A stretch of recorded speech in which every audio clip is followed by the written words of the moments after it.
Greetings, I am the Lion Clan Chief. Welcome to the Lion Clan. Today's video will be my first covering African armor. Now, contrary to many people's beliefs, yes, Africans did have armor and they did use it. So the warrior that you're seeing here does not reflect the entire warrior culture of the entire continent, just so you know. Now, that's no disrespect to these warriors right here, because they were badass. Okay, the Zulus were badass. So were my ancestors, who, as far as I know, didn't have armor. But it's just to clarify, the continent is full of different cultures that used different means to protect themselves. Yeah, so when it comes to African armor, they used plant fiber armor, leather armor, and also metal armor, as well as quilted fabric armor. Today's topic will cover the potential origin of the quilted armor. Now, based on research, it appears that fabric types of armor in Africa originated around the New Kingdom period within the Nile Valley region, and then spread into other cultures based on research done. The topic of this video will be the armor that was used to protect the horsemen and also the horse, as you're seeing in this image. Based on research, it appears that this armor may have originated within the Kushite kingdom. The reason why is we have historical accounts which mention it being used, and also it's very much the same armor that you're seeing in the other Sahelian regions and kingdoms and states, like with this image here. Now, between the year 275 and 276 BC, Ptolemy II of the Ptolemaic dynasty invaded Lower Nubia and annexed it. Now, Agatha Chides of Cnidos, a Greek historian who was at Alexandria, wrote in the book on the Erythraean Sea that Ptolemy hired 500 Greek mercenaries who were horsemen and equipped 100 of them with quilted armor, which they called stalus pilates. Now, this armor covered the warrior in full, leaving the eyes open, and also the horse was covered. Now, this armor was also armor of the region, as he specifies in his account. Now, what was this armor used for? It was primarily used to combat or defend against the Kushite lethal accuracy in archery. Unless you live under a rock or you don't research ancient history, you will know that Kushites were some of the best or deadliest archers in the ancient world and were notified for that. Yeah, even the Greeks had to add Kushites into their books and stuff and say, yes, they're lethal archers.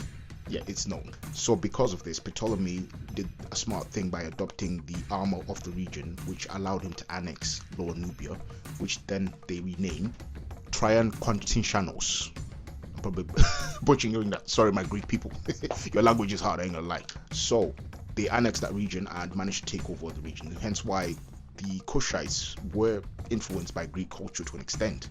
This is why, for example, the old Nubian language writing incorporated Greek and also Meroitic writing into there. It's very interesting, but that's a topic for another day. I'll cover that in another video.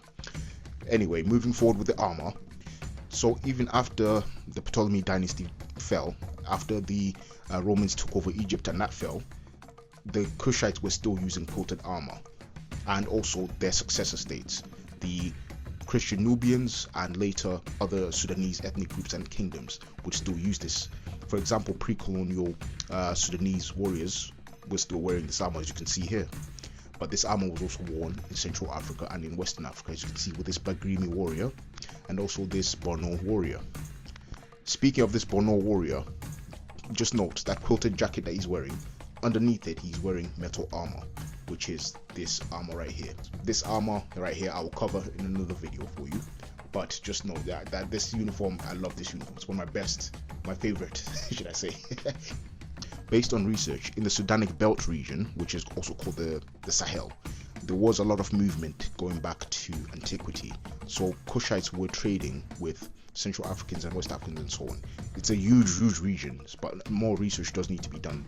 But the earliest accounts that we have when it comes to writing go back to the 16th century, which mention West African pilgrims going east and East Africans going west and so on. So some West African pilgrims ended up establishing some cities in Eastern Africa, towns in Eastern Africa, which many people don't know about.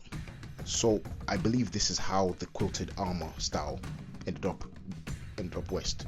So some of the other earliest written accounts or mention of quilted armor go back to, for example, the Hausa city-state of Kano. in the Kano Chronicle, one of the early Saracens in the 14th century and early 15th century is said to have equipped his warriors with quilted armor, chainmail, and metal armor, which helped him conquer, and I think that spread in the region as well. But where would he have got this from? Through trade of other Africans who had adopted this armor or who were using this armor, and I believe it would have been from east, then going west. But also there is elements of North African, Berber, and Arab influence coming down south as well. So it's just an hypothesis, but as you can see with the armor type, with Thales Pilatus, and also the armor type that you're seeing here, it's pretty much similar. It pretty much appears to be from this region, from Sudan, going west. But I would love to hear what you guys think. Do you think the armor is from elsewhere? Do you think they all independently came up with the same type of armor? I personally doubt that. But anyway, I'd love to hear what you think. But anyway, I hope you've enjoyed this video. Please like, subscribe, and give comment, and give me a feedback as well. Like, I'm trying to improve. I still don't know what the heck I'm doing when I'm making these videos. I don't even have a script. But like, anyway, I hope I do better for you guys, man. Like I said, I was so nervous to start this channel, but so far I'm having fun. I am enjoying it, I'm not lying. So yeah, man, let me know what you think, and yes, welcome to the Lion Clan. I am your chief.